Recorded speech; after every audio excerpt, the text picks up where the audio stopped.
Hello world. I've been wanting to make a video about Motown recordings for quite some time. I do love my Motown, and hearing those old 60s recordings made me wonder a little bit about the technology that was going on behind it, whether they were using 4-track or 2-track or whatever. And I wanted to sort of compare and contrast with the Beatles, because the Beatles were always moaning to George Martin about the fact that American records, particularly Motown ones, were far better. They sounded far better. They complained about the lack of treble. That wasn't necessarily from Motown. They were pals with the Byrds, who were an American band, and they were very famous for having jingly jangly guitars.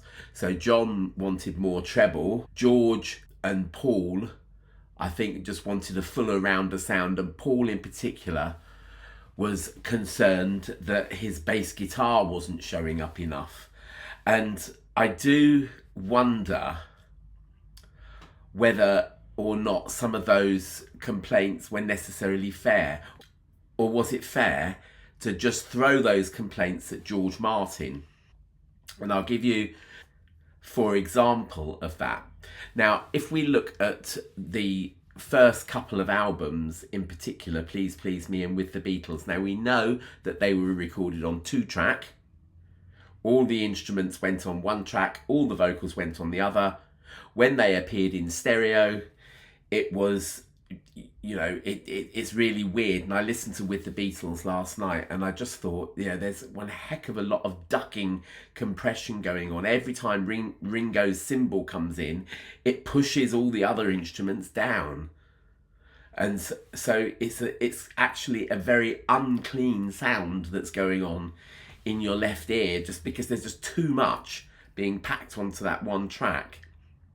And yeah, fair enough, in mono it sounds more powerful. It's a wider track in mono.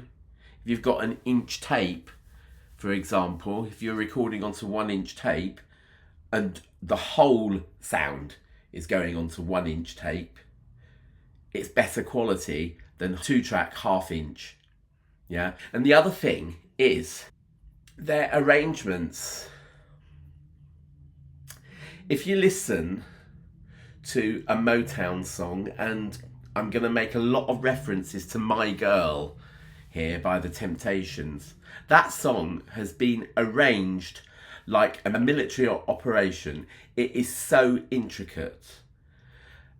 Instruments bounce at you so that you've got like the initial bass guitar that comes in, and then the guitar riff that joins that are absolutely locked in tight. And then you've got another guitar which is just sort of strumming on the 2 and the 4 of each beat, and it's really moving the song along.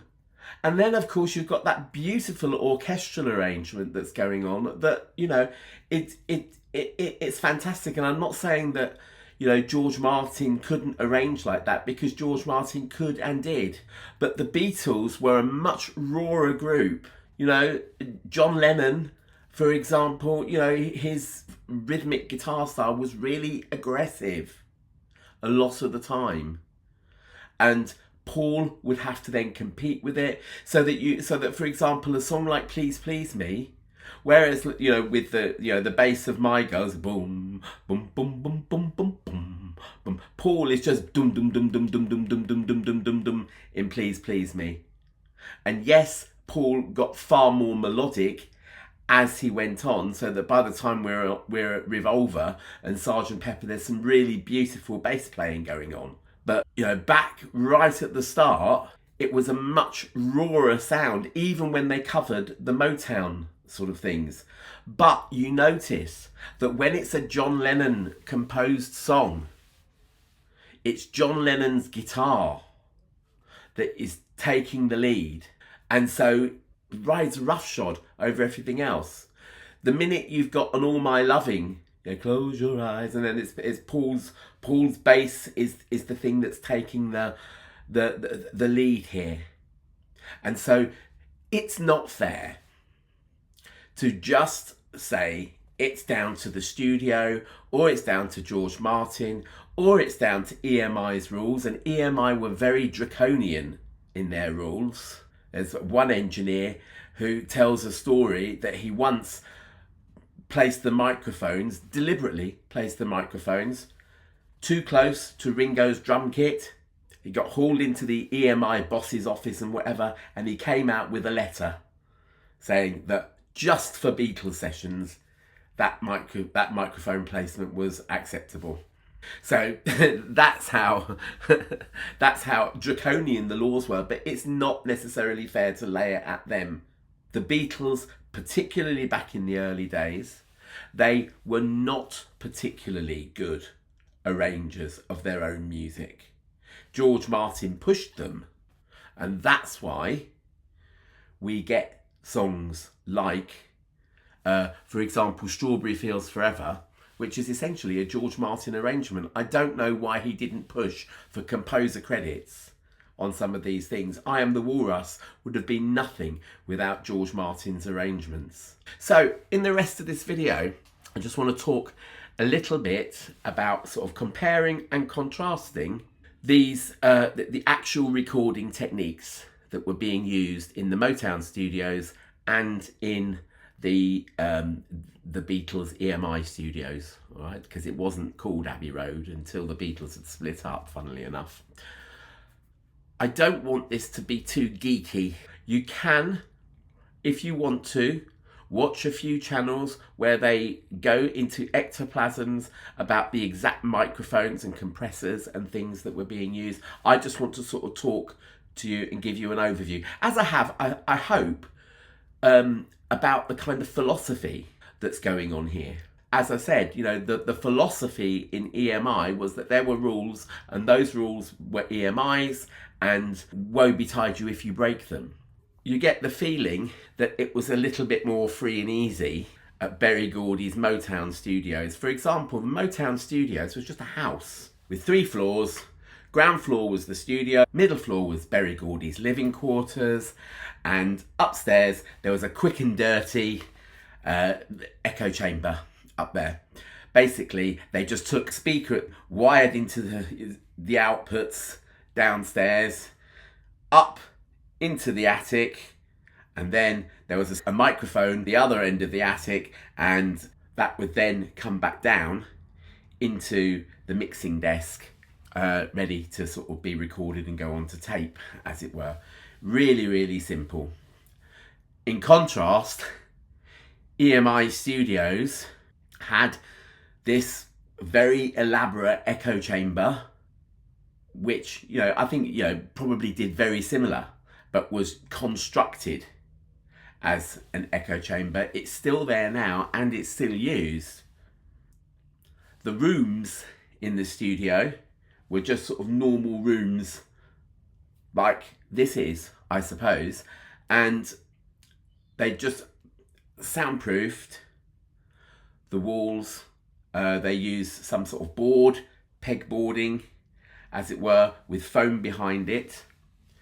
Normally in studios you get massive screens, so that if George is playing his acoustic guitar part here and Ringo is playing his drums over there, the nature of a drum kit being that it's going to have, it's very, very loud, and the drum is going to be picked up by George's microphone as well.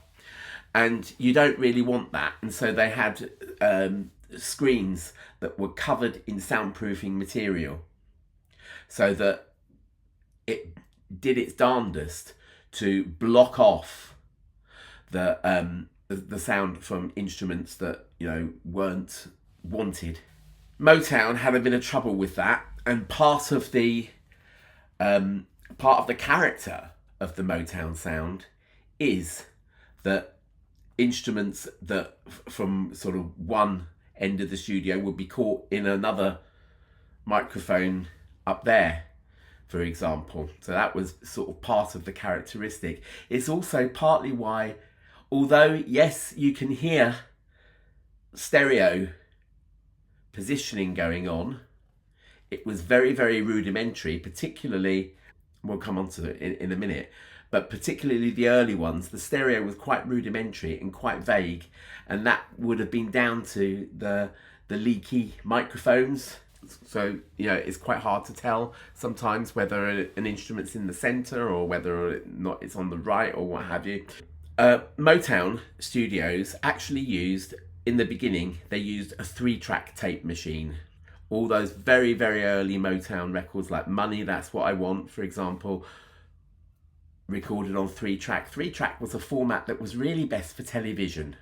Basically, you could have, for example, microphones pointed at 2 interviewers on the stage, for example, and then you could have another microphone that's on the audience. That kind of thing, and then it can be blended together so that the audience doesn't sort of swamp the interviewers at on the main stage. You can obviously plug more than one set of microphones into a track on a tape. You just need inputs, and you can fade those inputs up and down, and then the moment of crunch comes that they get recorded onto track 1 of the tape. This is quite a basic technique, because in the Beatles and in Motown and in all recording of that time, it wasn't that each instrument got its own track. Each group of instruments would be assigned to a track. All right, and we'll see how that works, okay? By the time that we're getting to My Girl, which is the one that I really want to sort of talk about in detail, we're on 8-track. The Beatles, round about 64-ish, a corresponding recording would be Babies in Black from the For Sale LP. Okay, let's just have a look at a typical 8-track recording from Motown. I want to have a look at My Girl. Now, I'm going to place a proviso on this. The proviso being that I watched a documentary where they tried to recreate the Motown sound, and I will plop it in the description below. All right. I wasn't there. I don't know enough about it to say that, necessarily that this was exactly how it would have been recorded, but this is what they did to create the Motown sound. Although they used digital plugins for all of the sort of equipment, such as your EQ and your compressors and stuff like that, digital plugins that emulated the old vintage gear, they, on the actual mixing desk, and the actual thing that they use, they just limited themselves to 8 tracks. And they put it together in a way that made an informed guess, really, as to how they put together Motown. The tracks they used were My Girl and Ain't No Mountain High Enough. I just really want to talk about My Girl. And I'm going to compare My Girl to Babies in Black. Looking at the 8-track composition, as it were, for My Girl. On track 1 we have drums. Normally you'd nip out, you buy a brand of drums. It would all come from one brand. Motown, being a very budget label as they were back in the late 50s when Berry Gordy started it, they just cobbled together various second-hand bits. They did manage to get 2 drum kits, because quite often they needed 2 kits. They'd have 3 microphones, one pointing at the kick drum.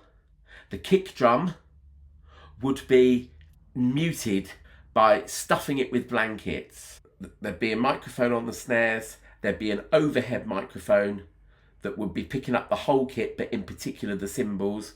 Cymbals have a very nasty habit, as we know from listening to She Loves You, and it won't be long, of absolutely swamping a recording. So you don't want that microphone to be too close. You just want one that is just sort of directional enough, but far enough away on the ceiling, more or less, to give the drums a powerful, punchy feeling.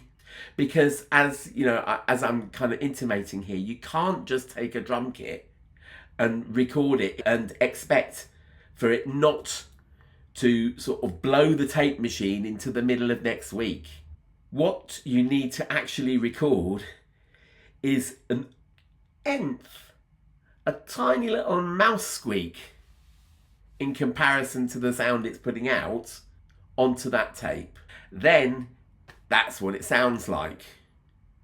Not particularly powerful. To give it a bit of crunch and to make it sound more powerful than the amount of drum kit that you're actually able to capture onto, one track of a 1-inch tape, they actually overloaded the tape. Tape is actually quite forgiving. You can't overload digital in the same way that you can overload tape. Digital overloading sounds terrible and you actually lose bits of sound. Whereas just pushing the needle slightly into the red when you're recording can actually add something to the sound. And this is something, again, that, if you were a Beatles studio engineer in 1964, you'd be hauled up in front of the bosses. How darest thou, my child? The Bible saith, thou shalt not overload the tape machines, lest the Lord give you such a kick that would knock the bollocks off a mighty elephant. Whereas, this was all part of it. They deliberately did it. You can hear it right at the very beginning of My Girl. You can hear what sounds like, a very, very hissy tape, but you can hear the distortion in it as well. And it was done on purpose. So we've got a drum kit on track 1. On track 2, if they needed a second drum kit, that would be recorded onto track 2. In the case of My Girl, at least on this documentary that I watched, they had the horns on track 2. A little bit of leeway there. But by and large, this was how it was done. This was how it was set up. Motown had a house band as such who knew the studio, knew it inside out, and, basically lived and breathed it.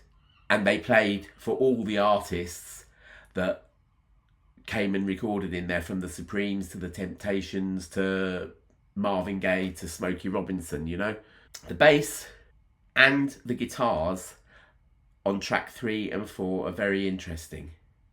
Because if you went to Abbey Road and watched the Beatles for sale, what you would see is that all the guitarists would be mic'd up via amplifiers. So your guitar plugged into the amplifier, microphone placed in front of the speaker, and that's how it was done. They'd wear headphones so that they could hear what they were playing and sort of hear enough of the rest of the group. But, this is what I was sort of saying, really, about the arrangements of Motown compared to the arrangements of the Beatles, particularly the early Beatles. They weren't really anything to write home about in the Beatles' time. You can't look at Babies in Black and say, wow, what a fantastic guitar part here or whatever. It was basic. It was just really, they're just essentially strumming along with the odd little sort of melodic echo from George Harrison's solo guitar, for example. In comparison, the Motown guys plugged their guitars directly into the mixing desk. Again, 3 inputs. Bass got its own track. So, as I was saying, really, about Paul McCartney complaining, why can't you hear the bass on Beatles records? And people assuming, it's just going to make the needles jump.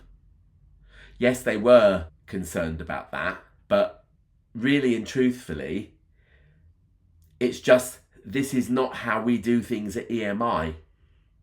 To plug an instrument directly into the mixing console. Das ist verboten. Can't do it. So the bass got its own track. but all the two guitars that are on My Girl plugged into the same track, track 4. And there would be a monitor that all 3 of them were crowded round so that they could see one another, no headphones. That monitor is basically what they needed to be able to sort of hear what they were playing and what was going down onto tape, so they could just watch one another. You know, a bit like, you know, the way that Frida and Agneta would be facing one another and quite often singing into the same microphone so that they could actually watch one another's mouths and sync themselves to each other. And that's how, you know, that arrangement of My Girl is just so perfect. It's so intricate. I watched, as I say, on this documentary, these guys recreating that, and I cried. Literally made me cry watching them. If you want a bass to stand out, give it its own track, because then you can work on that sound separately. EQ it. Do you want a bit more sort of the buzz of the strings? Do you want a rounder, fuller sound? Do you want quite a snappy sound on it? What do you want? And you can work on it so that it sounds different from the other instruments. It doesn't got to be louder. You know, that's how they finally solved their issue with Paperback Writer. Yes, they mic'd up Paul's bass with another guitar amplifier that had just been rewired so that the speaker cone acted like a giant microphone. But I think that might have just been for a little bit of show. Popping it on its own track, which is what they did, meant that, again, as I say, you could work on that sound. So it hasn't necessarily got to be louder. Yes, you can put a little bit of compression on it or whatever, but, you know, it's the EQ that makes it stand out. The bass on My Girl, it's really deep and really powerful. The piano, and quite often some tuned percussion, would be on track 5. The Motown piano, again, you take a piano, a big grand piano like the Steinway 1877 that's being used in the Motown studio. There's a nice story about that. Paul McCartney actually paid a few years ago to have that piano saved. It was going to end up being trashed because it was just in a really awful state, and he renovated that piano and now it's in the Motown Museum. But yeah, that piano, covered in blankets, only one microphone somewhere in the middle, a little bit high up, just where the lower strings met the higher strings. It's not that prominent on My Girl, I don't think. You can hear it, but it's buried a little bit. Vocals would be on track 6 and track 7. Now, from what I understand, the vocals and the backing vocals were recorded together. The backing vocals, because you know it was Smokey Robinson who wrote My Girl, right? And he wrote it for the Temptations. There was one of them, forgotten his name now. I'll probably put it up in the thingy down there, because they noticed that one of the singers in the Temptations wasn't actually getting very much of his own solo spots in the Temptations gigs, whatever. So Smokey Robinson noted that he had quite a good voice, that it was just warm enough to be quite romantic, but just raspy enough to have a bit of guts about it. And he wrote this especially for him to sing. The other Temptations were a little bit sceptical, but they agreed. The backing vocals, including a lot of the hey hey heys and stuff, were put together on the fly as they were working by the backing vocals or backing vocalists in the Temptations. It's tempting to think that that whole thing was written by Smokey Robinson, but it actually wasn't. They were recorded all together on one track of tape. The reason why we have differences in volume is because you would have placement, microphone placement. How far away are you from the microphone? Plus The microphones would be plugged into, again, you know, this submixer idea where, yeah, they're brought in, they're balanced together and then directed to one track of the tape. And really, they did nothing to it. They just left that track 6, unaffected. You know, no effects whatsoever. But they would make a copy of that. Now, this is not quite the same thing as double tracking. The double tracking method, as favoured by John Lennon and was used at Abbey Road to try and get a stronger lead vocal. Listen to anything George Harrison sang on with the Beatles, for example, and you can hear that he's actually sang the vocals again. Later on, the Beatles used 2 tape machines to create this thing called ADT. Basically, you record into one tape machine, you feed that to another tape machine recording at a slightly different speed, and you could vary that with a little knob. That output would be then taken back into tape machine number 1, and the whole lot would then get fed to a track on the 4-track tape as the Beatles were using. That ADT method had not been devised in '64 when they were recording My Girl in the Motown studios, but they still copied the vocals on track 6 to track 7. Track 7 had some effects added to it. Quite a lot of high-end treble to bring it out a little bit. Again, it's overloaded slightly to give it a little bit of power and a little bit of crunch. It's compressed. And then by balancing those two, the unaffected vocal and the same thing on the next track, but as being tweaked with, balancing those together, you got a natural sound, but just enough of the sound shaping, as it were, just to bring it out and make it stand out a little bit. Now, I've seen lots of photographs of recording sessions from the 60s. Phil Spector, I want to say, that great big wall of sound thing, and you'd see a whole studio piled high with musicians and singers and whatnot. No, didn't work like that. They posed for similar sorts of things with Motown. I even want to say, you know, that yeah, on this documentary I watched where they recreated it, they show you them. There's video footage of them performing My Girl and Ain't No Mountain High Enough. And yeah, they show them all playing together. But that's not how it happened. In particular, the orchestral parts. Those orchestral parts sound big, far bigger than the actual musicians that were in the studio. But they were overdubbed, particularly with the early Motowns. You would record the main band and vocalists and stuff, and then you would create a master, and as you were recording onto the master, you would have the orchestral instruments playing at the same time, so that it's being fed to a mono or a stereo master as needed. All right, and again, those very early Motown records, when you listen to the stereo, it's sometimes quite hard to tell where the orchestral instruments actually are, because they're being flown over the top, just, you know, onto the master. Certainly for My Girl, all the strings would be on the same track. In the documentary, they recorded horns on track 2, but I don't necessarily know that that's what they did in the 60s. I wonder if they had them all in the booth and did them all at once. What have you got for the orchestra? You've got strings.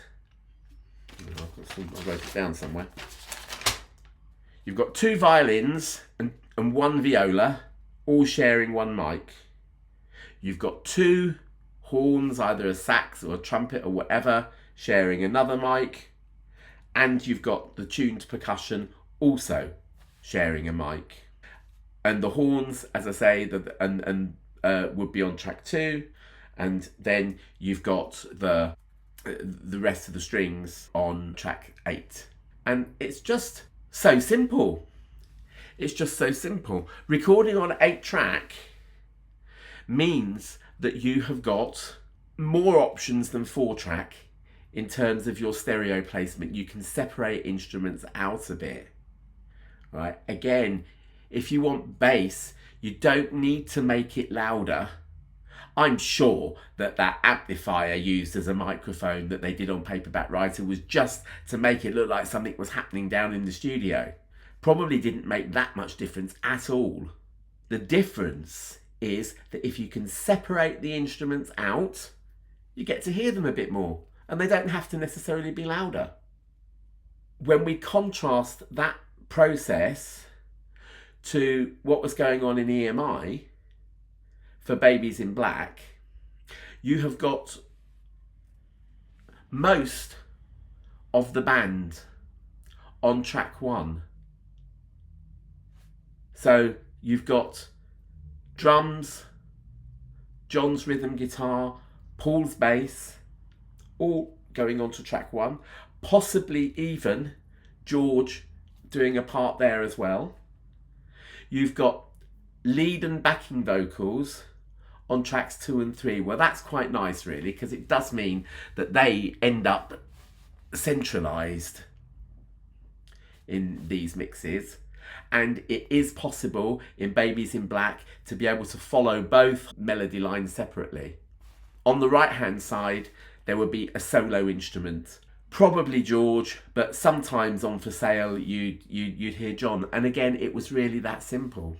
Most of it, as I say, mic'd up live and brought into the control room where they could balance it out. And then, you know, the real mixing on a Beatles record would be done down on the studio floor.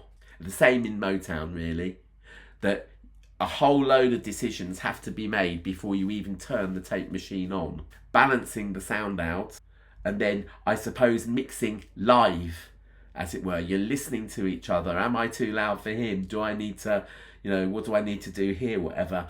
That's really all I've got for you there, really. It's just so interesting to sort of try and adopt a studio engineer's hat or a record producer's hat and look at some of these vintage recordings and see, well, you know, what were they doing? You know, how was this all working? Now, I have prattled on far too long. I hope you found it interesting. I've now got one heck of a lot of editing to do to get this into... I've been going on for 55 minutes or something here. And yeah, so I've got to get that down into 25 minutes or something so that, you know, I don't bore you all to death, all right? So I hope that you make it to the end of the video. Comment below if you did. Remember to like, subscribe, share if you dare, and I will see you again in the next video. All right, bye-bye now. Bye.